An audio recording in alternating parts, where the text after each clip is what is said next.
မင်းဟုတ်မင်းနေတိတ်မကောင်းလို့ဟိုဘက်မှာတော့ဆော့နော်မင်းမဖြစ်လို့လေရာတီလာနေရရာတီလာတယ်ဆိုတာဘာကိုပြောရလဲဟင်ဟုတ်ပြီမင်းနားလဲအောင်ရာတီလာတယ်ဆိုတာမင်းပုံပြင်လေးနဲ့ပြောပြမယ်အိုးရှိတုန်းကတိုင်းပြည်တပြည်မှာဘင်းကြီးမှာမိဖုရားနှစ်ပါးရှိတယ်မိမ2ယောက်ကွာမင်းတို့ရှေ့လားအဲ့မိဖုရားနှစ်ပါးကတဘာကိုတဆောင်စီမှာနေကြတာပေါ့မြောက်နန်းဆောင်မိဖုရားနဲ့တောင်နန်းဆောင်မိဖုရားကျမတော့ Ovarian ဘွေရမိဖုရားဖြစ်ပါတယ်ဒီမှာလည်းရပါတယ်နော်ရှင်ဘာပြောလိုက်တာလဲမဟုတ်ပါဘူး My own business အဲ့မိဖုရားတွေမှာသူတို့မင်းသမီးလေးတွေရှိတယ်သူတို့မွေးထားတဲ့သမီးဆိုမင်းသမီးတွေပေါ့မိမိရဲ့နာမည်ကတော့ Ovam ဖြစ်ပါတယ်မိမိရဲ့နာမည်လည်း Ovam ပါပဲအဲ့မင်းသမီးတွေကိုသူတို့ကအလားတကြိတ်တော်ထဲကိုစီလွတ်ပြီးတော့မှအခြားတိုင်းပြည်ကလာမယ်မင်းသားလက်ထပ်ထိန်များဖို့တဆောင်ခိုင်းနေရှိတယ်မဆောင်ခိုင်းနေပေါ့အဲ့တော့တလားတကြိတ်ပုံမှန်ပဲသူတို့ရဲ့သမီးတော်မင်းသမီးကိုတော်ထဲစီလွတ်ပြီးတော့စောင့်ခိုင်းနေဘယ်တော့လာခေါ်မလဲခွဲအလားတွေပြင်ထားတယ်ဘယ်တော့လာခေါ်မလဲခွဲအလားတွေပြင်ထားမယ်ရှင်ကုန်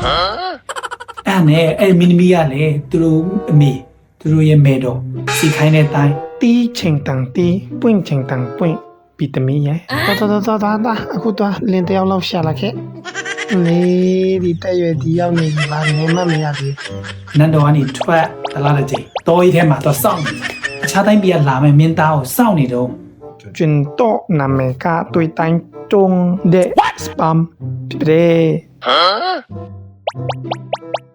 သူနကောင်ချက်တမယာအလောတောင်းရှက်စားကန်နေချစ်သမျှတွေအလိုလိုရှစ်စားခဲ့နေကြည်သာပြုံးမနာစိတ်ပါလေအဲ့ဒီမင်းသားလာလို့လက်ထပ်ထိမ်းများပြီးလို့မွေးလာမဲ့ကလေးလေးအတွက်နေမဲ့နန်းတော်အခုကိုဒီခုနမိဖုရားနေတဲ့နန်းတော်နဲ့မလန့်မကမ်းမှာစောက်ထားခိုင်းတယ်လူအင်အားတွေနဲ့เนาะမူမတ်တွေနဲ့အလုပ်သမားတွေနဲ့ဘာညာအဲ့လိုမင်းသားရောက်လာခဲ့ရင်လက်ထပ်ထိမ်းများဖြစ်ခဲ့ရင်အတူတူနေဖို့အတွက်နန်းတော်ကြီးတခုတိဆောက်ထားတယ်။နန်းတော်ကြီးထဲမှာစားအာဟာရတွေအပြည့်တိမ်တူလောင်ထားတယ်။ပြီးတော့မှလိုအပ်တဲ့ပစ္စည်းအကုန်မှန်သမျှပေါ့။နန်းတော်ကြီးထဲကိုပြင်ဆင်ထားတယ်။ဒီလိုနဲ့3-5ရက်လောက်စောင့်ပြီးတော့မင်းသားရောက်မလာဘူးရှင်။ဒီမင်းသမီးက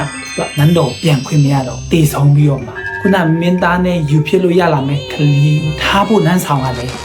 ဖြူချလိုက်ရတယ်။သုံးဆောင်ပစ္စည်းတွေအစားအာဟာရဓာတ်တွေလည်းတုံပြစ်လိုက်ရတယ်။ရသေးတာလေ။ဒါပါပဲ